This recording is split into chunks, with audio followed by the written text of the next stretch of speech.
જે આ પોઈન્ટ છે ને આ ભવિષ્યમાં આ કિચન બનાવે ને તો એના માટે કાઢેલો પોઈન્ટ. હવે અંદર હું તમને ફિટિંગ બતાવું, જોઈ લેજો. હો બહુ મસ્ત ફિટિંગ બનાવ્યું. હોય એ પોઈન્ટની પાઇપ બને ને અહીં નીકળી અહીંથી આ ચોકડી બનાવવાની. ચોકડીનો નળ બનાવ્યો અને એક આવતા પાણીનો નળ બનાવવાનો બાકી.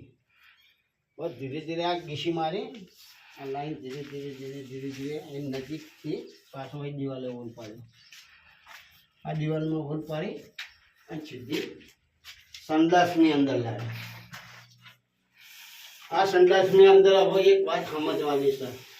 આ જે છે એ ટેન્ક માટે બનાવેલો પોઈન્ટ અને જે આ પોઈન્ટ જે આવે છે આ વાલ મારેલો એ પિચકારીનો પોઈન્ટ બનાવેલો અને બીજો જે વાલ આ મોટો મારેલો એ ફ્લશ વાલ. તો અહીંથી જે સંડાસ ટપ લગાવો તો આની અંદરથી પાણી અહીં નીકળે એના માટે વાલ મારેલો. હવે જે નળ બનાવેલો આ ટોકાનો નળ એથી આ લાઈન બાથરૂમમાં ગઈ. હવે જે આવતું પાણીનો નળ છે એ કાઢ્યો અહીંથી અંદરથી આવે આ નળ બનાવે અહીંથી સીધી બહાર નીકળે. આટલી શેડો આવીને પડ્યો. હવે આપણે અહીંથી જોતા જોતા બાથરૂમમાં જશું. હવે જે આ પોઈન્ટ છે ને જે કાઢેલો એ વોશ બેસિંગ માટે કાઢેલો. હવે આપણે ધીરે ધીરે વોશ બેસિંગની લાઈનને ધીરે ધીરે સીધા આપણે આ ફુવારો શાવર બનાવ્યો.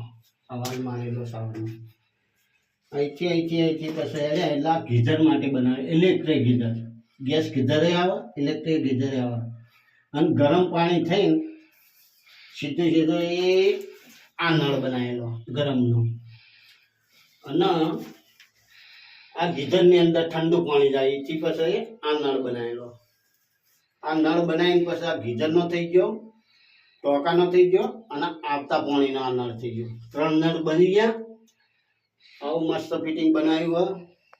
કસ્ટમરને જોતા રહેજો. સારો વિડીયો લાગે તો મણિભાઈ પ્લમ્બર પાટા તો મણિભાઈને બોલાવશો અર્જન્ટ. સસ્તું ને સારું કામ કરી આપવામાં આવશે. જય માતાજી.